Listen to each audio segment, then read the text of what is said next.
ಶನ್ನೋ ದೇವಿರಭಿಷ್ಟಯ ಆಪೋ ಭವಂತು ಪೀತೆಯೇ ಶಯೋರಭಿಸ್ರವಂತುನಃ ಇತ್ಯಾದಿ ರೂಪವಾಗಿರುವಂತಹ ಒಂದು 4 ಮಂತ್ರಗಳ ಒಂದು ಸಮುದಾಯವನ್ನ ನಾವೀಗ ಅರ್ಥಪೂರ್ವಕವಾಗಿ ಅವಲೋಕಿಸೋಣ. ಈ ಮಂತ್ರಗುಚ್ಛ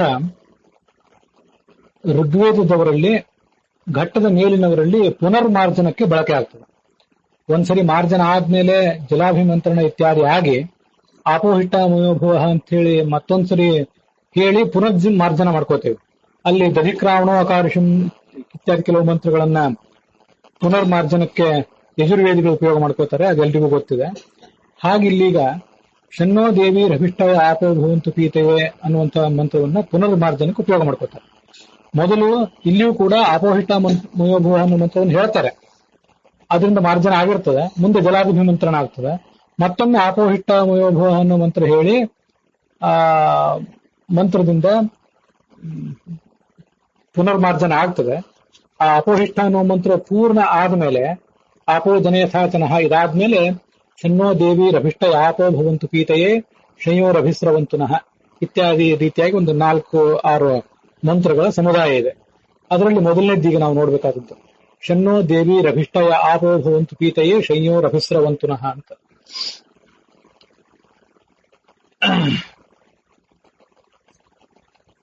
ಅಭಿಷ್ಟಯೇ ಅಂತಂದ್ರೆ ಅಭೀಷ್ಟ ಸಿದ್ಧಯೇ ಅಂತ ಹೀಗರ್ಥ. ಅಭಿಷ್ಟಿ ಅಂತ ಈಗ ಹ್ರಸ್ವ ಇದೆ, ಅಭಿ ಅಂತ. ಅಭೀಷ್ಟ ಸಿದ್ಧಿ, ನಮ್ಮ ಅಪೇಕ್ಷಿತವಾದ ವಸ್ತುವಿನ ಸಿದ್ಧಿಗಾಗಿ ಅಂತ ನಮಗೆ ಇಲ್ಲಿ ದೃಕ್ಸಂಧ್ಯಾ ಭಾಷ್ಯದಲ್ಲಿ ಕಂಡು ಬರುವಂತಹ ಅರ್ಥ. ಮತ್ತೆ ಸಾಯಣ ಭಾಷ್ಯದಲ್ಲಿ ಕಂಡು ಬರುವಂತಹ ಅರ್ಥ ಅಭಿಷ್ಟಿ ಅಂತಂದ್ರೆ ಯಜ್ಞಕ್ಕಾಗಿ, ನಾವು ಮಾಡುವಂತಹ ಯಜ್ಞಕ್ಕಾಗಿ ನೀವು ಬರಬೇಕು ಅಂತ.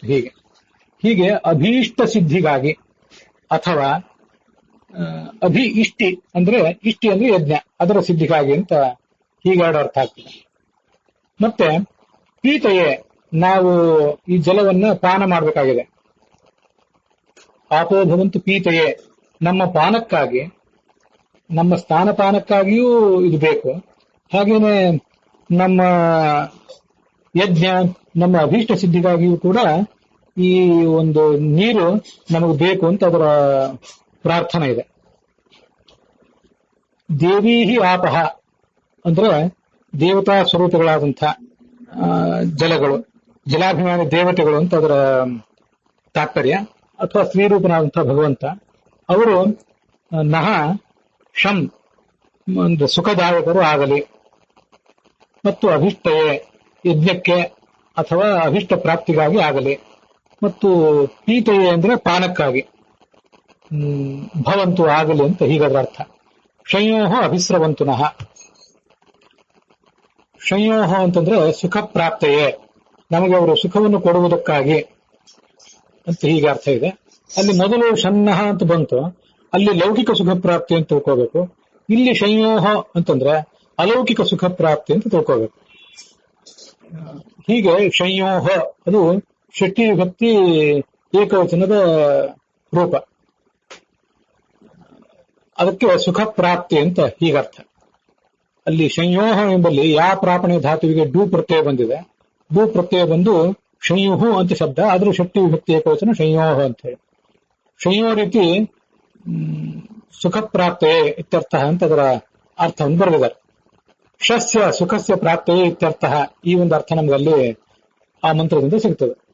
ಹೀಗೆ ಅಭಿಸ್ರವಂತು, ಸುಖ ಪ್ರಾಪ್ತಿಗಾಗಿ, ಲೌಕಿಕ ಸುಖ ಪ್ರಾಪ್ತಿಗಾಗಿ ಅನ್ನುವುದನ್ನ ಶನ್ನಹ ಅನ್ನೋದು ಹೇಳಿದೆ. ಇಲ್ಲಿ ಶಂಯೋರ ಅಭಿಸ್ರವಂತುನಃ ಎಂಬುದನ್ನ ಅಲೌಕಿಕ ಸುಖ ಪ್ರಾಪ್ತಿಗಾಗಿ ವೇದ ಪುರುಷ ಹೇಳಿದ್ದಾನೆ. ಅಭಿಸ್ರವಂತು ಅಂದ್ರೆ ಅವು ನಮ್ಮ ಸುತ್ತಲೂ ಕೂಡ ಹರಿಯಲಿ, ಶ್ರವಣ ಆಗುವುದು ಅಂದ್ರೆ ಹರಿಯುವುದು ಅಂತ ಹೀಗರ್ಥ. ಮುಂದೆ ಈಶಾನ ವಾರ್ಯಾಣಾಂ ಕ್ಷಯಂತೀಶ್ಚರ್ಷಣೀನಾಂ ಅಪೋ ಯಾಚಾಮಿ ಭೇಷಜಂ ಅನ್ನುವಂಥ ಮಂತ್ರ ಮುಂದಿಂದು. ಆ ನೀರು ಎಂಥವಾಗಿವೆ, ನೀರಿಗೆ ಕೆಲವು ವಿಶೇಷಣ ಇವೆ. ವಾರ್ಯಾಣಾಂ, ವಾರ್ಯ ಅಂದ್ರೆ ವರ್ಣೀಯ ವಸ್ತುಗಳು, ನಮ್ಗೆ ಅಪೇಕ್ಷಿತವಾದಂತಹ ವಸ್ತುಗಳು, ಜ್ಞಾನ ಭಕ್ತಿ ಇತ್ಯಾದಿಗಳು, ಇವೆಲ್ಲ ನಮಗೆ ವರ್ಣೀಯ. ಅಥವಾ ಧನಾದಿಗಳು, ಧನ ಕನಕಾದಿಗಳು ಎರಡೂ ಆಗಬಹುದು. ಇವೆಲ್ಲ ವಾರ್ಯಗಳು. ವಾರ್ಯ ಅಂದ್ರೆ ವರಣೀಯ, ನಾವು ಅಪೇಕ್ಷೆ ಪಡಬೇಕಾದದ್ದು. ಅದಕ್ಕೆ ಮತ್ತು ಇನ್ನೊಂದು ಅರ್ಥವನ್ನು ಕೂಡ ಬರೆದಿದ್ದಾರೆ. ವಾರ್ಯ ಅಂದ್ರೆ ವಾರಿಯಿಂದ ಹುಟ್ಟುವಂಥದ್ದು. ವಾರಿ ಅಂದ್ರೆ ನೀರು, ನೀರಿನಿಂದ ಹುಟ್ಟುವಂತಹ ನಾವು ನಿತ್ಯ ಸ್ವೀಕಾರ ಮಾಡುವಂತಹ ಗೋಧಿ, ಭತ್ತ ಇತ್ಯಾದಿ ಧಾನ್ಯಗಳೇನಿವೆ, ಆ ಧಾನ್ಯಗಳು ಅವುಗಳನ್ನು ಕೂಡ ನಮಗೆ ಇವು ಕೊಡ್ಲಿ. ವಾರ್ಯಾಣಂ ಅಂದ್ರೆ ಹೀಗೆ ಜ್ಞಾನಭಕ್ತಿ ವೈರಾಗ್ಯಾದಿಗಳು, ಧನಕನಕಾದಿಗಳು ಅಥವಾ ವ್ರೀಹಿ, ಭತ್ತ, ಗೋಧಿ ಮೊದಲಾದ ಸಂಪತ್ತುಗಳು ಕೂಡ, ಇವೆಲ್ಲದಕ್ಕೂ ಕೂಡ ಈ ವಾರ್ಯಾಣಂ ಈ ಸಂಪತ್ತುಗಳಿಗೆ ಈಶಾನಾಹ ಅಂತ ಅರ್ಥ. ಈ ಎಲ್ಲ ಮೇಲೆ ಹೇಳಿದ ಸಂಪತ್ತುಗಳಿಗೆ ಈ ನೀರಿನ ಅಭಿಮಾನಿ ದೇವತೆಗಳು ಒಡೆಯರಾಗಿದ್ದಾರೆ. ನಮಗೆ ಅವರು ಒಡೆಯರಾದ್ರಿಂದ ಕೊಡ್ತಾರೆ. ಮತ್ತೆ ಚರ್ಷಣೀನಾಂ ಕ್ಷಯಂತೀಹಿ ಅಂತ ಈ ಶಬ್ದ ಇದೆ. ಚರ್ಷಣಿಗಳು ಅಂತಂದ್ರೆ ಪ್ರಜೆಗಳು ಅಂತ ಅರ್ಥ. ಆ ಜನರಿಗೆ ಕ್ಷಯಂತೀಹಿ ಎಲ್ಲ ಜನರಿಗೂ ಕೂಡ ಇವು ನೀರು ನಿವಾಸವನ್ನು ಕೊಟ್ಟಿದೆ. ನೀರಿನಲ್ಲಿ ಎಲ್ಲ ಜನರು ಕೂಡ ವಾಸ ಮಾಡಿಕೊಂಡಿದ್ದಾರೆ. ಭೂಮಿಯಲ್ಲಿ ನೀರಿನ ಭಾಗವೇ ಹೆಚ್ಚಾಗಿದೆ, ಎಲ್ರಿಗೂ ಕೂಡ ಗೊತ್ತಿದೆ. ಅದೆಲ್ಲಕ್ಕಿಂತ ಹೆಚ್ಚಾಗಿ ನೀರಿನಲ್ಲಿ ಇದ್ದಾರೆ ಅನ್ನೋದಕ್ಕಿಂತ ಜಲಾಭಿಮಾನಿ ದೇವತೆಗಳು ಈ ಎಲ್ಲ ಜೀವರಿಗೂ ಕೂಡ ಆಶ್ರಯ ಕೊಟ್ಟಿದ್ದಾರೆ. ಕ್ಷಿ ನಿವಾಸ ಗತ್ಯೋಹ ಅಂತ ಧಾತು ಇದೆ. ಅದರಿಂದ ಕ್ಷಯಂತೀಹಿ ಅಂತಂದ್ರೆ ಆ ನಿವಾಸವನ್ನು ಕಲ್ಪಿಸಿಕೊಟ್ಟವರು. ಭಗವಂತನು ಕೂಡ ಇವನೇ ನಿವಾಸವನ್ನು ಕಲ್ಪಿಸಿಕೊಟ್ಟವನು, ನೆಲೆ ಕಲ್ಪಿಸಿಕೊಟ್ಟವರು ಅಂತ ಹೀಗರ್ಥ.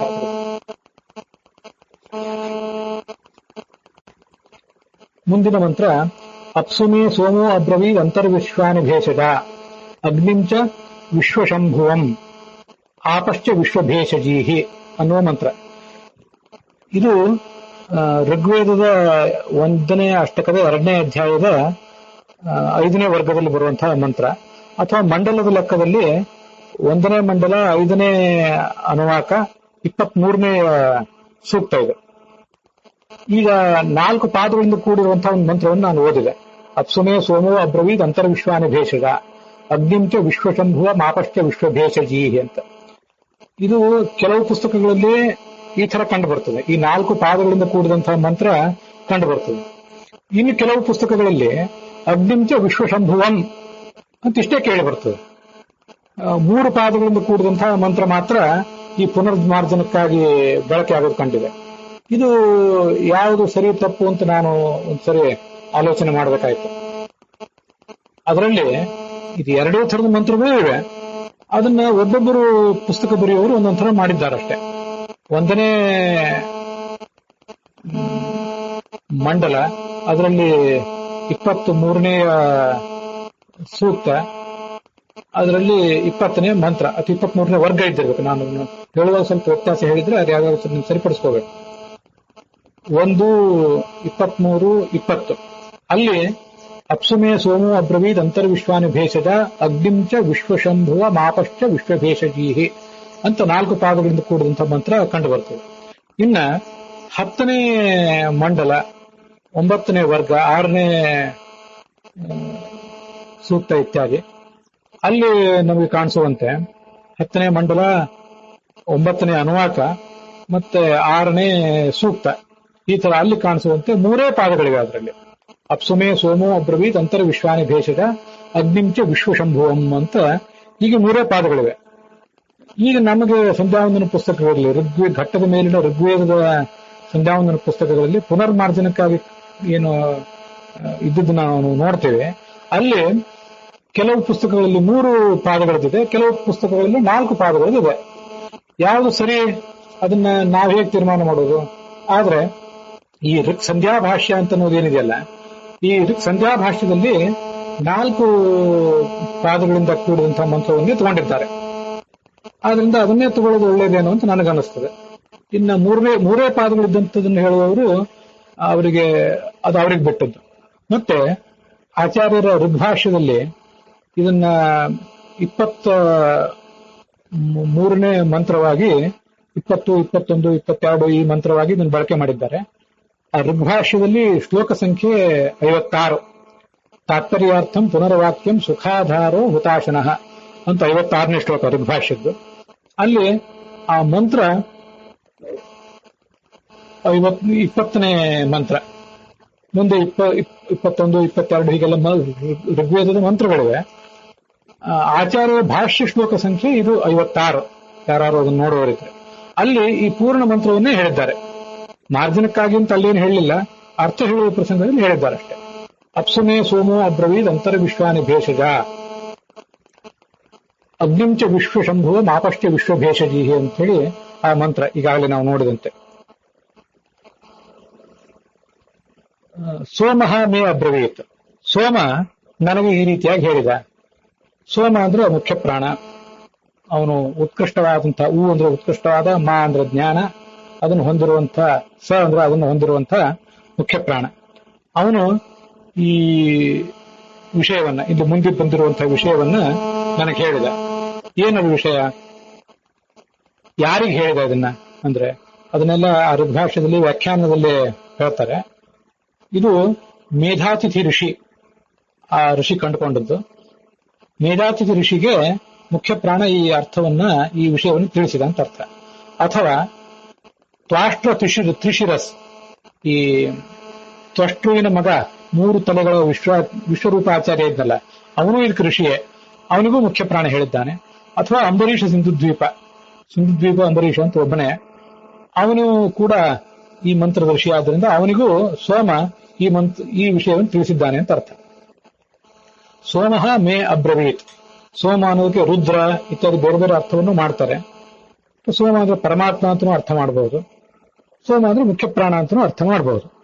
ಇದು ಪರಮಾತ್ಮನ ಕುರಿತಾದ ಉಪದೇಶ ಆದ್ರಿಂದ ಪರಮಾತ್ಮನ ಕುರಿತಾದ ಉಪದೇಶವನ್ನ ಮುಖ್ಯ ಪ್ರಾಣ ಈ ಋಷಿಗಳಿಗೆ ಮಾಡಿದ್ದಾನೆ ಅಂತ ನಾವು ಅರ್ಥ ಇಟ್ಕೊಳ್ಳೋದು ಯೋಗ್ಯವಾಗಿ ನಂಗೆ ಕಾಣಿಸ್ತದೆ. ಏನ್ ಹೇಳಿದ್ದಾನೆ ಅವನು ಅಂದ್ರೆ, ಅಪ್ಸುಮೇ ಅಂತರ್ ವಿಶ್ವಾನಿ ಭೇಷಜ, ಅಪ್ಸು ಅಂತಹ ವಿಶ್ವಾನಿ ಭೇಷಜ, ನೀರಿನ ಒಳಗೆ, ಅಪ್ಸು ಅಂತಹ ಅಂದ್ರೆ ನೀರಿನ ಒಳಗೆ, ವಿಶ್ವಾನಿ ಭೇಷಜ ಅಂದ್ರೆ ವಿಶ್ವಾನಿ ಭೇಷಜಾನಿ, ಎಲ್ಲಾ ಔಷಧಗಳು ಕೂಡ, ಔಷಧೀಯ ಗುಣಗಳು ಕೂಡ ಇವೆ ಅಂತ ಹೇಳಿದ್ದಾನೆ. ಮತ್ತೆ ಅಗ್ನಿಂಚ ವಿಶ್ವಶಂಭುವಂ, ಎಲ್ಲ ಸುಖಗಳಿಗೂ ಆಧಾರನಾದಂತಹ ಅಗ್ನಿನಾಮಕವನಾದ ಪರಮಾತ್ಮನೂ ಕೂಡ ಈ ನೀರಿನ ಒಳಗೆ ಇದ್ದಾನೆ.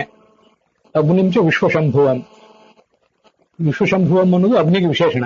ಆ ಅಗ್ನಿಯು ನೀರಿನ ಒಳಗಿದ್ದಾನೆ ಅಂತ ಅನ್ನೋದನ್ನ ಸೋಮ ನನಗೆ ಹೇಳಿದ್ದಾನೆ ಅಂತ ಅರ್ಥ. ಮತ್ತೆ ಆಪಶ್ಚ ವಿಶ್ವಭೇಷಜೀಹಿ, ವಿಶ್ವಭೇಷಜೀಹಿ ಆಪಹ ನೀರುಗಳು, ವಿಶ್ವಭೇಷಜೀಹಿ ಎಲ್ಲ ರೀತಿಯಾದಂತಹ ಔಷಧ ಗುಣವುಳ್ಳವುಗಳು ಅನ್ನುವ ಸಂಗತಿಯನ್ನು ಕೂಡ ಈ ಸೋಮ ನನಗೆ ಈ ತರ ಹೇಳಿದ ಅಂತ ಅದರ ತಾತ್ಪರ್ಯ.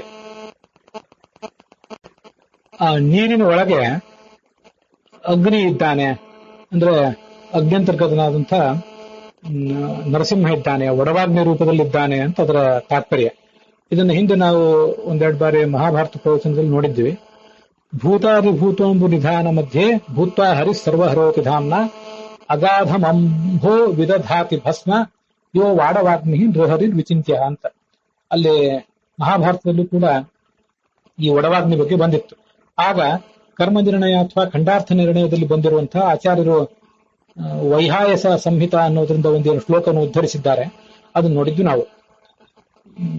ಅಂಬು ನಿಧಾನ ಮಧ್ಯೆ, ಜಲದ ಸಾಗರ, ಜಲರಾಶಿಯ ಮಧ್ಯದಲ್ಲಿ ಭೂತಾದಿಭೂತ ಸರ್ವಹರಹ ಎಲ್ಲವನ್ನು ನಾಶಪಡಿಸುವಂತಹ ಅತಿಧಾಮ್ನ ತನ್ನ ಅತ್ಯಂತವಾದ ಪ್ರಕಾಶದಿಂದ ಹರಿಹಿ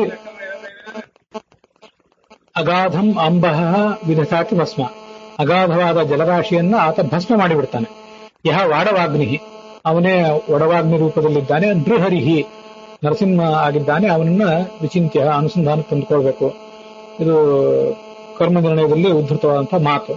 ಹೀಗೆ ಸಮುದ್ರದಲ್ಲಿ ನರಸಿಂಹ, ಒಡವಾಗ್ನಿ ರೂಪದ ನರಸಿಂಹ ಇರ್ತಾನೆ ಅಂತ ಹೇಳಿದ್ದರಿಂದ ಇಲ್ಲಿ ನೀರಿನಲ್ಲಿ ಅಗ್ನಿ ಇರ್ತಾನೆ ಅಂತ ಇಲ್ಲಿ ಹೇಳಿದಾಗ ನಾವು ಕೂಡ ಅದನ್ನೇ ಅರ್ಥ ಮಾಡ್ಕೊಳ್ಬೇಕು.